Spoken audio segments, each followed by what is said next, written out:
দুবলহাটি রাজবাড়ি প্রায় ২০০ বছরের প্রাচীন স্থাপনা। তৎকালীন জমিদার রাজা হরনাথ রায় চৌধুরীর সময়ে এ বাড়িটি ব্যাপক উন্নতি সাধন হয়। এটি মূলত নওগাঁ শহর থেকে মাত্র ৬ কিলোমিটার দূরে এই ঐতিহ্যবাহী রাজবাড়িটি অবস্থিত। বালুডাঙ্গা থেকে হাপানিয়া, হাপানিয়া থেকে ভ্যান বা অটোরিকশায় দুবলহাটি রাজবাড়ি যাওয়া যায়, অথবা নওগাঁ গোস্তহাটির মোড় হতে অটোরিকশা যোগে দুবলহাটি রাজবাড়ি যাওয়া যায়। ৫ একর এলাকা জুড়ে বিশাল এই প্রাসাদ, আর প্রাসাদের বাইরে ছিল দিঘি, মন্দির, স্কুল, ধাতব্য চিকিৎসালয়, ১৬ চাকার রথ সহ বিভিন্ন স্থাপনা।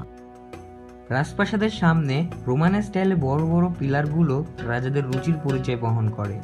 এছাড়াও দুবলহাটি রাজপ্রাসাদের ৩৫০ ঘর ছিল, তার ছিল ৬০টি আঙিনা। প্রাসাদের ভিতর কোনোটি ৩ তলা, আবার কোনোটি ছিল ৪ তলা ভবন। একটি গোল্ডেন, সিলভার ও একটি আইভরির তৈরি সিংহাসন ছিল। ব্রিটিশরা সিংহাসন দুটি নিয়ে যায়। ১৮৬৪ সালে রাজপরিবারের উদ্যোগে একটি স্কুল স্থাপন করা হয়। পরবর্তীতে স্কুলটির নামকরণ করা হয় রাজা হরনাথ উচ্চ বিদ্যালয়। প্রতি বছর স্টেটের খরচে ৫ জন করে গরিব ও মেধাবী ছাত্রদের লেখাপড়ার ব্যবস্থা ছিল। ১৮৯২ খ্রিস্টাব্দের দিকে জমিদারি প্রথা বিলুপ্ত হওয়ার পর রাজা হরনাথ রায় সপরিবারে চলে যান ভারতে। রাজবংশের স্মৃতিস্বরূপ থেকে যায় বিশাল সুরম্য অট্টালিকা দুবলহাটি রাজবাড়ি।